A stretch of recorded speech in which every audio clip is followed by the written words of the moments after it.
es para mí un privilegio y un honor el poder estar con ustedes durante los próximos minutos y estar examinando un tema que para mí es especialmente grato porque le he dedicado años de estudio y alguno de mis libros, que es el tema de la Reforma y en concreto su relación con la libertad. Sobre todo porque se da la circunstancia de que además este año es el 500 aniversario del inicio de la Reforma, con lo cual parece que matamos varios pájaros de un tiro. Permítanme que les cuente una historia para entrar en materia. En el año 1513, un joven príncipe alemán de tan solo 23 años, que se llamaba Alberto de Magdeburgo, y que ya tenía una sede episcopal en Magdeburgo y además era el administrador de la diócesis de Halberstadt, decidió que su carrera episcopal era demasiado modesta. Es verdad que era obispo, es verdad que al mismo tiempo era administrador de una diócesis, pero consideró que aquello era demasiado poco. Y al año siguiente, con tan solo 24 años, concibió la idea de convertirse en el arzobispo de Maguncia, que era un cargo verdaderamente extraordinario. No solo es que era el primado de Alemania, el prelado más importante de todo el imperio alemán, sino que además el arzobispo de Maguncia tenía el poder de elegir al emperador. Desde hacía siglos los alemanes habían llegado a la conclusión de que la sucesión en la corona imperial de Alemania era una cosa demasiado seria como para que pasara de padres a hijos. Y por supuesto lo más conveniente es que hubiera gente inteligente, formada, que eligiera al nuevo emperador, y uno de ellos era el arzobispo de Maguncia. De modo que con tan solo 24 años, Alberto ambicionaba convertirse en el primado de Alemania, el prelado más poderoso del imperio alemán y una de las 7 personas que elegiría al emperador, lo que era algo maravilloso, porque cuando el emperador moría y había que elegir a un sucesor, los sucesores inundaban a sobornos a los electores. De hecho, cuando se produjo la muerte de Maximiliano de Alemania, Carlos I de España, que disponía del oro y la plata de las Indias, consiguió convencer a los electores para que le eligieran como emperador de Alemania. El problema para las ambiciones del jovencísimo Alberto era que la ley canónica, el derecho eclesiástico, no le permitía acumular tantos cargos a la vez. Alberto, o te quedas con la diócesis que tenías y la administración del otro obispado, pero además no puedes ser primado de Alemania, arzobispo de Maguncia, elector imperial. Y Alberto quería serlo. Y con 24 años, desde luego, estaba decidido a conseguirlo. Era un joven de empuje. Bueno, en situaciones así, el papado podía ser enormemente comprensivo. Por supuesto, era ilegal que acumulara todos esos cargos, pero la Santa Sede comunicó a Alberto de Brandeburgo que estaba dispuesta a concederle una dispensa para que acumulara tanto cargo eclesiástico a cambio de la suma de 24.000 ducados. 24.000 ducados era una cifra fabulosa, astronómica. Ni siquiera Alberto, acumulando todas sus diócesis, podía pagarla, pero la Santa Sede era comprensiva. No solo estaba dispuesto a otorgarle una dispensa por 24.000 ducados, sino que además le indicó a Alberto cómo podía conseguir esa suma. Bastaba con que en las diócesis que estaban sometidas a su jurisdicción se predicara la bula de indulgencias. Una bula que permitía que una persona o sus familiares pudieran salir del purgatorio antes de tiempo.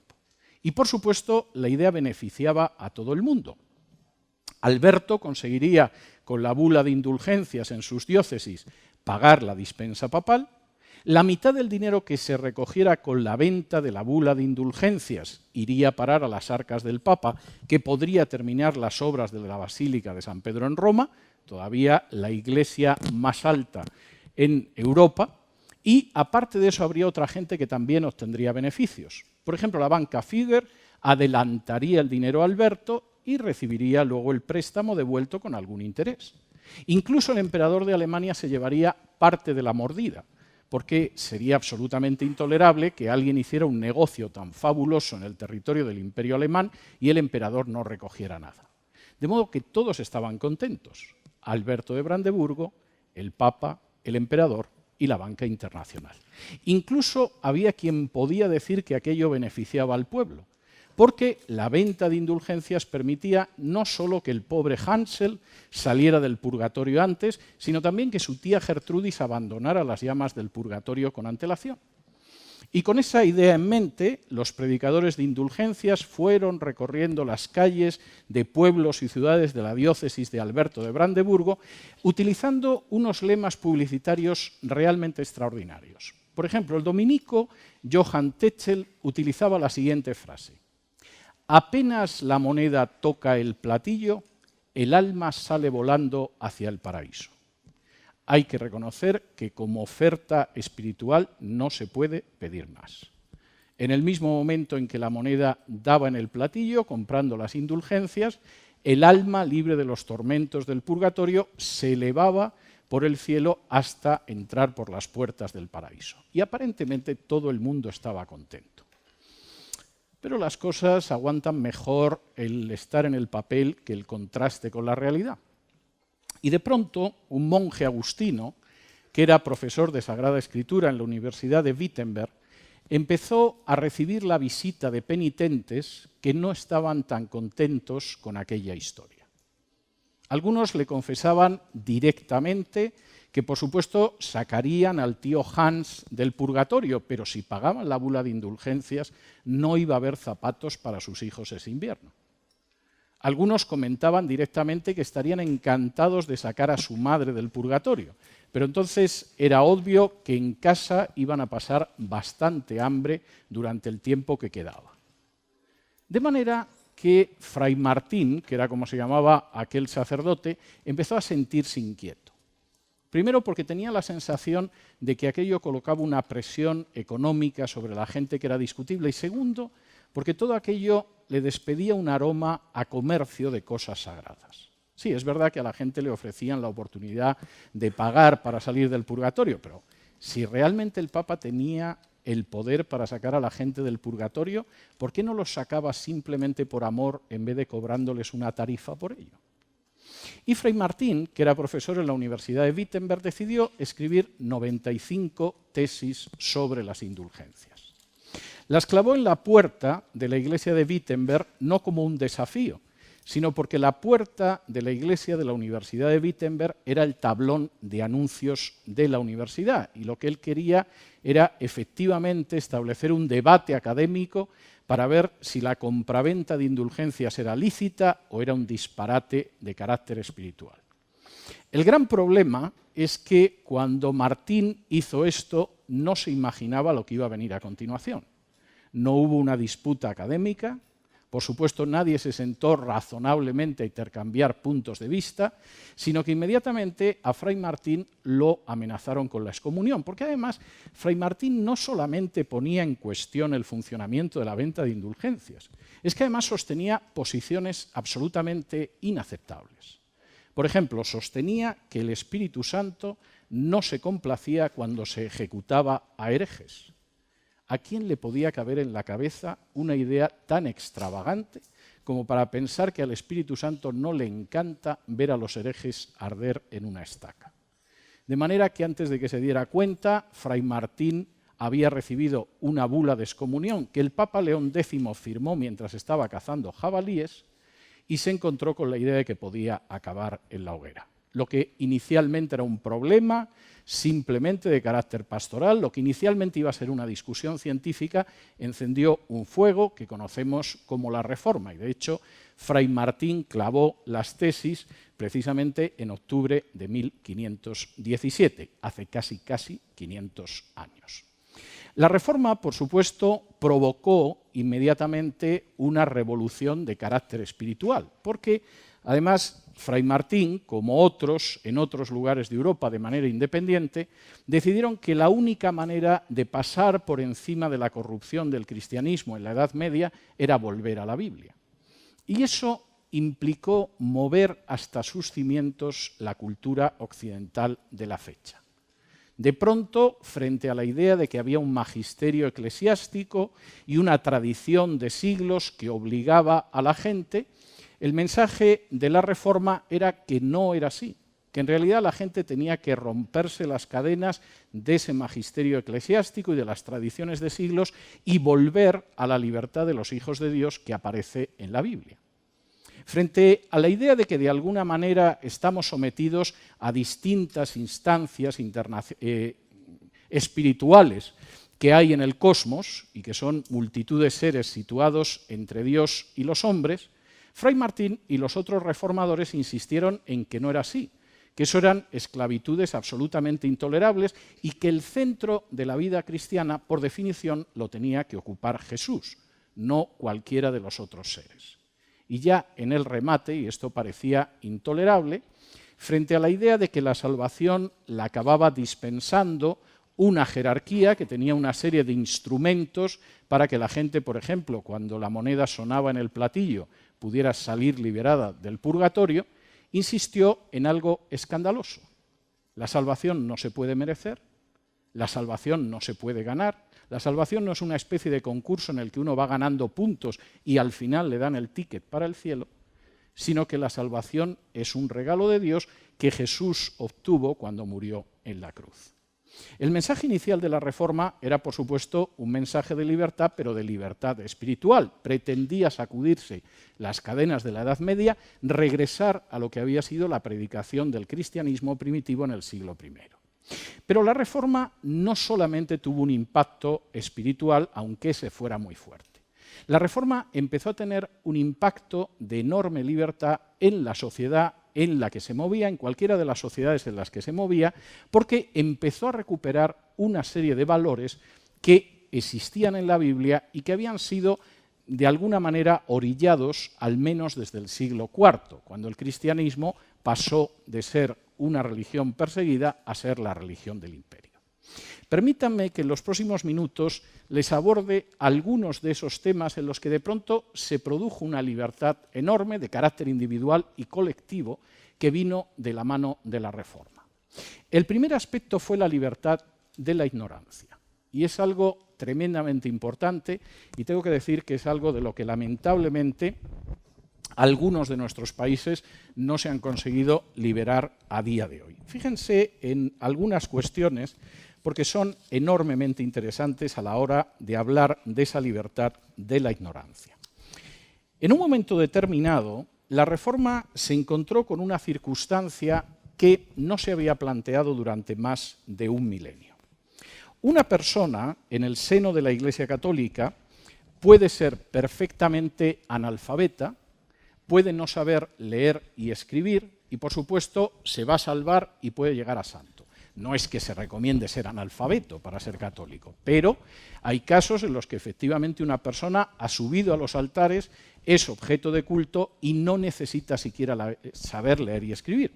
Es el caso de Fray Escoba, de Fray Martín de Porres, que es un santo peruano, que lo único que hizo fue empujar una escoba, parece ser que de manera muy santa, por los pasillos y las habitaciones del convento. La Reforma, sin embargo, partía de una visión totalmente distinta. Es obligatorio saber leer y escribir, por una sencilla razón, porque su visión espiritual implicaba volverse a la Biblia todos los días. ¿Y cómo puedes leer la Biblia si no sabes leer y escribir? Esto tuvo unas consecuencias inmediatas. Por ejemplo, en 1536, fíjense en la fecha, 1536, se abrió la primera escuela pública, obligatoria y gratuita de la historia del género humano. La primera escuela obligatoria, pública y gratuita de la historia de la humanidad. Fue en la protestante Ginebra. ¿Por qué? Porque si uno no sabe leer y escribir, ¿cómo va a meditar, a estudiar y a leer la Biblia todos los días?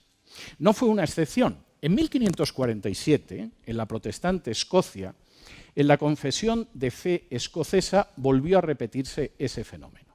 Si ustedes fueran, por ejemplo, al texto de la confesión de fe escocesa, van a ver que aborda una serie de cuestiones de carácter espiritual.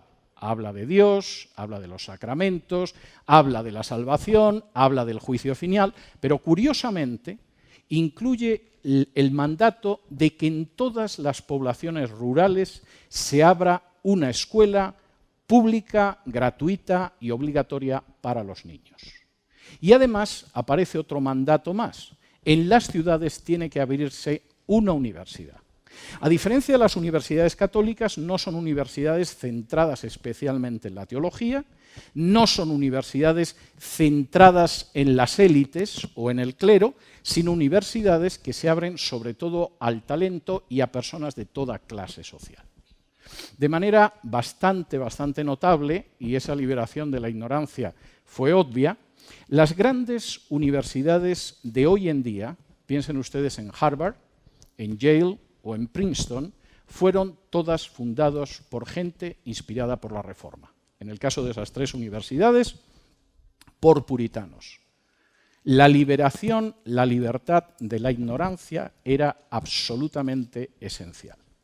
Y por supuesto, en el siglo XVIII, el gran pedagogo, que fue Pestalozzi, era otro reformado y, por supuesto, podríamos seguir aumentando los ejemplos.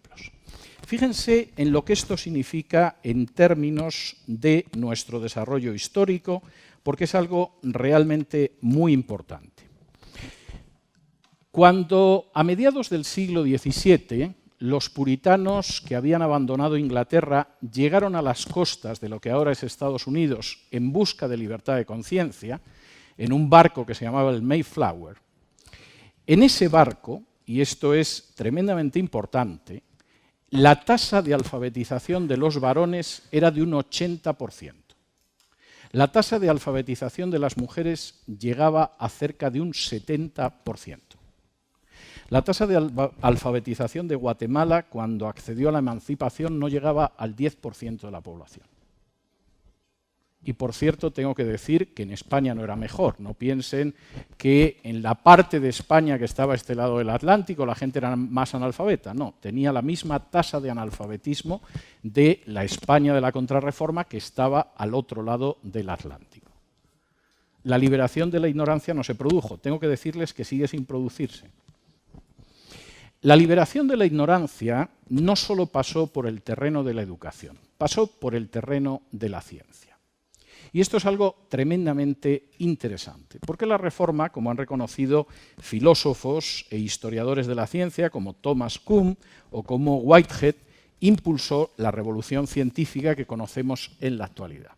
Y los nombres son muchos, entre otras cosas porque el método científico lo inventó un personaje que se llamaba Francis Bacon, que lo mismo escribía tratados de teología protestantes, que se dedicaba a volver al estudio de la ciencia mediante la observación directa, lo que conocemos todavía como método científico. Francis Bacon fue un personaje que no era enseñado en España todavía en el siglo XVIII. En las universidades españolas y, por supuesto, en las de Hispanoamérica, se consideraba que Bacon era un hereje. Isaac Newton, posiblemente el mayor científico de la historia de la humanidad, era otro hereje, y se seguía enseñando a uno y otro lado del Atlántico, en el Imperio Español, todavía unas ciencias naturales basadas en la filosofía de Aristóteles, siglo IV a.C. No debería de extrañarnos, por lo tanto, que personajes de lo más diverso, como Dalton, como Kepler, como Linneo, como Faraday, que por cierto sentó las bases para que ustedes ahora mismo puedan tener un teléfono móvil, tengan acceso a Internet o cuenten con un ordenador personal, aparecieran en el territorio de la Reforma y no en el territorio de la Contrarreforma. Y por cierto quisiera decirles que esa diferencia sigue todavía siendo tremenda. La libertad de la ignorancia ha significado y ha tenido, entre otras consecuencias, que de 1901 a 1990, en la lista de los premios Nobel serios, cuando digo serios quiero decir que eso no incluye el Premio Nobel de la Paz, que a veces se lo dan a Martin Luther King y otro año se lo dan a un terrorista, ni el Premio Nobel de Literatura, que hay un año que se lo dan a Miguel Ángel Asturias, pero otro año se lo dan a Bob Dylan, es decir, uno no sabe muy bien lo que se va a encontrar. Estoy hablando de los premios Nobel científicos del año 1901 a 1990, en un 86% fueron obtenidos por protestantes o judíos. En el caso de los judíos, el 22%. El otro 14% cuenta con algún ateo, algún agnóstico, algún católico o algo parecido, pero lamentablemente Para aquella parte del mundo, como es el caso de nuestras repúblicas, donde no hubo reforma sino contrarreforma, no hubo revolución científica, no hubo un esfuerzo educativo público, gratuito y obligatorio hace 5 siglos. La libertad de la ignorancia seguramente es una batalla que todavía tenemos que librar. Tampoco hubo una libertad del despotismo. Y permítanme que me detenga en esto porque también es enormemente interesante. En el año 1538, las autoridades de la ciudad suiza de Ginebra decidieron expulsar al reformador Juan Calvino de su territorio, a Juan Calvino y a sus colaboradores. Las autoridades de la ciudad suiza de Ginebra querían reforma, pero no querían tanta reforma. Les daba la sensación de que Calvino era demasiado extremo en su deseo de regresar a la Biblia. Y el hecho de que Calvino y sus colaboradores hubieran sido expulsados de la ciudad de Ginebra provocó inmediatamente una reacción de un cardenal que se llamaba Sadoleto. El cardenal Sadoleto inmediatamente envió una misiva a las autoridades municipales de la ciudad de Ginebra para que regresaran a la obediencia a la Iglesia de Roma. Y además insistió en ello, hablando sobre todo del argumento de autoridad.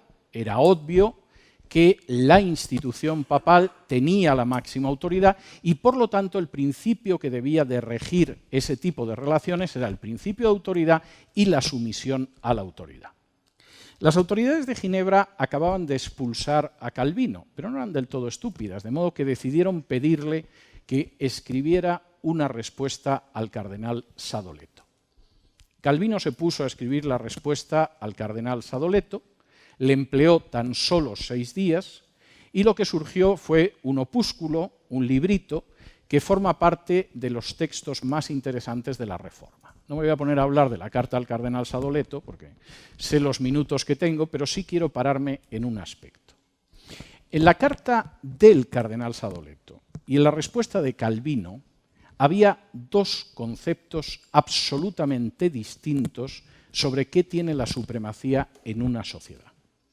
Para el cardenal Sadoleto, la supremacía correspondía a las instituciones. El Papa, el Rey o el Emperador tenían la supremacía. Era absurdo pensar que hubiera algo que estuviera por encima del Papa, del Rey o del Emperador. Claro, Dios, pero Dios, en fin, tampoco suele intervenir todos los días en los asuntos humanos. No se le suele ver a la vuelta de la esquina. La tesis de Calvino era distinta. Su tesis era que la supremacía no correspondía a las instituciones, sino que correspondía a la ley. La ley estaba por encima de todos, incluido el Papa, el Emperador y el Rey. Por supuesto, puesto que la ley estaba por encima de todo, y eso en el ámbito espiritual era la Biblia, el Papa podía decir lo que quisiera, pero si actuaba en contra de las enseñanzas de la Biblia, no tenía legitimidad y no debía ser obedecido. Pero eso también sucedía en el campo civil. Un gobierno era ilegítimo si se colocaba por encima de la ley. Es decir, si no reconocía que la supremacía la tenía la ley. Esto implicaba la libertad directa de la tiranía. Para los ciudadanos individuales, la clave no era el capricho del monarca, del emperador o del pontífice. La clave era lo que quedara en la supremacía de la ley. Y posiblemente uno de los elementos más tristes en la historia de nuestros países, el suyo y el mío, es que hace 500 años el virrey de turno de entrada no ejercía la supremacía de la ley. Cuando de pronto el rey de España, inquieto por lo que le decían algunos frailes, decidía suavizar algo la suerte de los indígenas en esta parte del mundo, no demasiado, pero algo, y llegaba al Nuevo Mundo las leyes nuevas para que, en fin, tampoco se exprimiera en exceso a los indígenas, el virrey tomaba la carta del rey, la colocaba sobre su cabeza y decía: se acata, pero no se cumple. Reconocemos que el rey tiene autoridad, no se nos ocurriría negar la autoridad del rey, pero evidentemente aquí quien decide las cosas no son las leyes, sino que son las instituciones.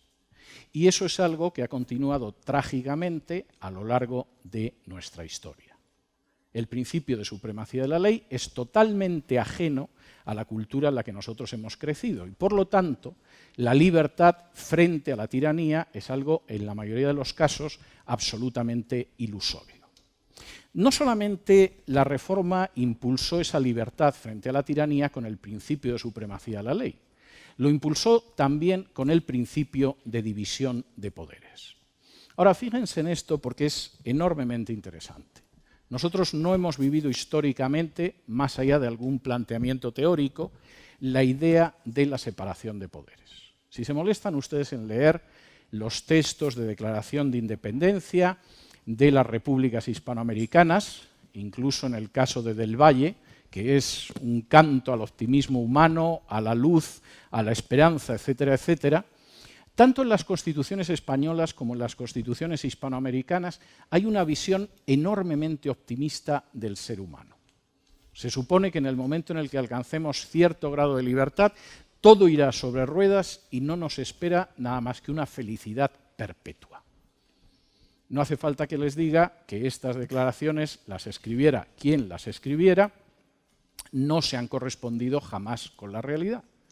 Y de hecho nuestras historias están repletas de guerras civiles, golpes de Estado, dictaduras militares, en algunos casos también dictaduras de izquierdas, pero desde luego sin principio de legalidad y sin división de poderes. ¿Por qué sucede lo distinto en la Europa y después en la América, que no fue de la contrarreforma, sino de la reforma? Porque su visión del ser humano era, si ustedes me lo permiten, bíblicamente pesimista o pesimistamente bíblica. No se hacían ilusiones con el carácter real del ser humano. No pensaban que el ser humano, individual o colectivamente, tendiera hacia el bien. Por el contrario, estaban convencidos de que el ser humano tiene una tendencia hacia el mal, tanto individual como colectiva. Por lo tanto, si el ser humano acababa recogiendo todo el poder en unas manos, eso acabaría en tiranía. Podía hablar de la ilustración, de la luz, del futuro luminoso, pero acabaría en una tiranía. Y por lo tanto, el poder tenía que dividirse y controlarse entre sí para evitar que el régimen acabara degenerando en una tiranía. Permítanme darles un ejemplo para que puedan entender esto de manera más cabal. Hace un año y pico estuve repasando la correspondencia de los padres fundadores de Estados Unidos. Las cartas de Adams a Washington, de Jefferson a Hamilton, etcétera, etcétera. En esa correspondencia aparece continuamente referencias, es lógico en una nación de raíces reformadas, aparecen continuamente referencias a la Biblia.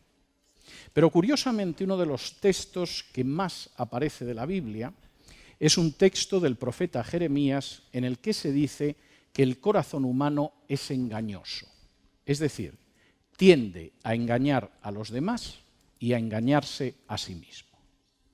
Y puesto que el corazón humano es engañoso, tendemos a engañarnos y si podemos a engañar a los demás, evidentemente la única manera de preservar la libertad era limitar el poder, separar los poderes y que esos poderes se controlaran entre sí para evitar que degenerara en una tiranía. Y es una preocupación continua de los padres fundadores de los Estados Unidos de América.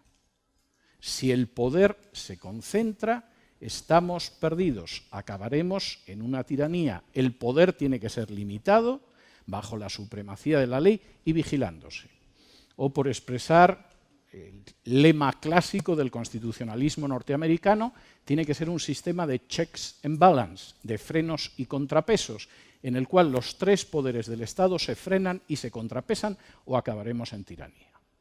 Ahora, por supuesto, la historia constitucional de Estados Unidos tiene sus luces y sus sombras, pero reconozcamos que, a diferencia de nosotros, en más de 2 siglos de historia constitucional, nunca tuvieron una dictadura fascista, nunca tuvieron una dictadura militar, nunca tuvieron una dictadura de izquierdas, nunca tuvieron algo que se pareciera a una dictadura, ni tampoco un golpe de Estado.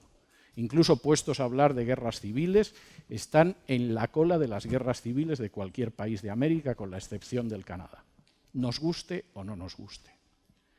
La reforma implicó la libertad de la tiranía. No solo la libertad de la ignorancia, sino la libertad de la tiranía. Y lo fue por el hecho de que estableció la supremacía de la ley, que nunca hemos conocido en nuestras historias, no por mucho tiempo, y estableció, además, la separación de poderes.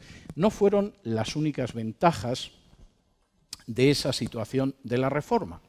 La reforma, además, estableció la libertad de la pobreza. Y permítanme que establezca esto porque me parece enormemente importante. Y estableció la libertad de la pobreza, que es una de las grandes lacras del género humano, fundamentalmente por su visión del trabajo y de la economía. ¿Cuál era la visión del trabajo y de la economía que existía en la parte del mundo controlada por el gobierno español y que efectivamente incluía lo que luego sería la República de Guatemala? Era la visión de la contrarreforma.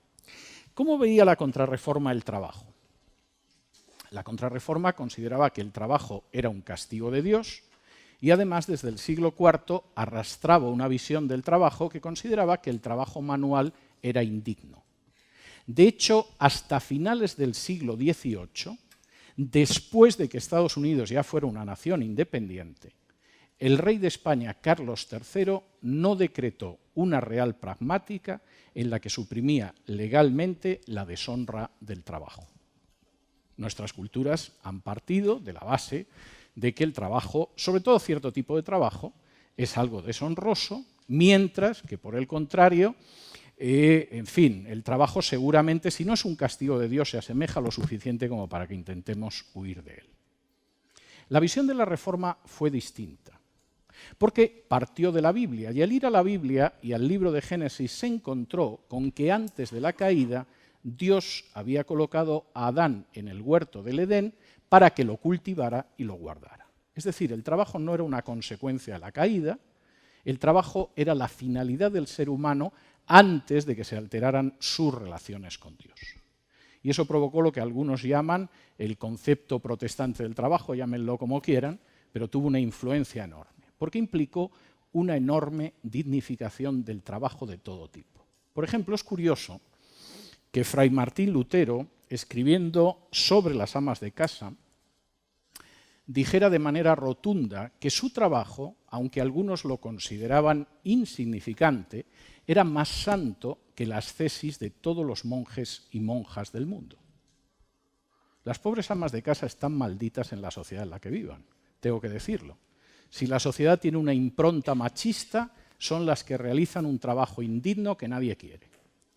Si de pronto la sociedad tiene una impronta feminista, el ama de casa es la tonta que todavía no ha accedido a la posición digna de mujer emancipada. Sea como sea, las bofetadas le llueven. Es curioso porque la reforma insistió en la dignidad de ese trabajo.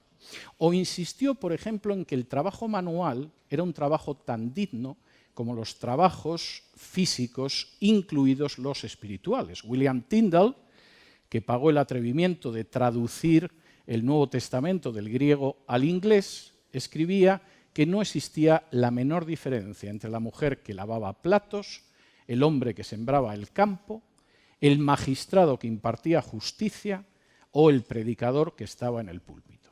Tengo que decir que comparto su punto de vista. Todos los trabajos son dignos, son importantes y lamentablemente esa no ha sido la visión de nuestras sociedades y eso ha influido mucho en la pobreza. Pero es que en segundo lugar, y esto forma parte también de la libertad frente a la pobreza, la reforma recuperó la importancia de la economía. A lo largo de la Edad Media no existió una economía financiera en la Europa católica. El préstamo con interés era un pecado, hay quien dice que incluso el desarrollo de la confesión auricular era para saber quién prestaba con interés y que se le pudiera castigar, y de hecho la forma financiera de la economía quedó en manos de los judíos, que a fin de cuentas no formaban parte de la Iglesia Católica. La reforma recuperó la cultura financiera y construyó la cultura financiera de la que todavía nos aprovechamos. Tengo que decir que con pésimas consecuencias para España. porque España, que era el imperio más rico de la época, carecía de la cultura financiera que tenían, sin embargo, pequeñas naciones como Inglaterra y Holanda, que acabaron imponiéndose porque ellos sí sabían cómo funcionaba la economía. España solo conocía una economía extractiva que desgraciadamente siguió en Hispanoamérica prácticamente hasta el día de hoy.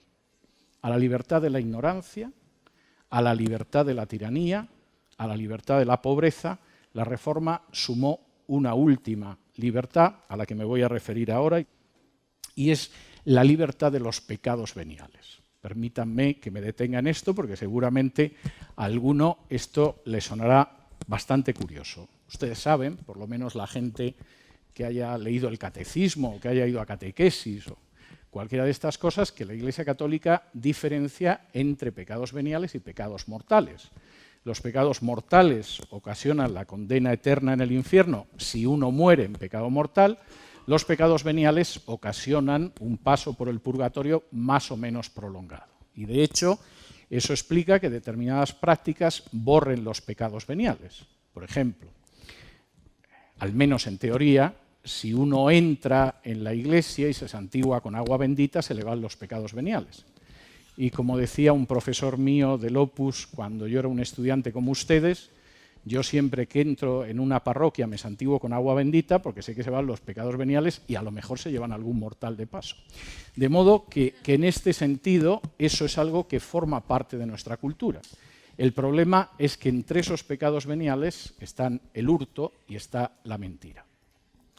En más de 30 años que he dedicado, aparte de otras cosas, a estudiar la historia de Hispanoamérica, no he conseguido hallar un solo político cuya carrera acabara por mentir.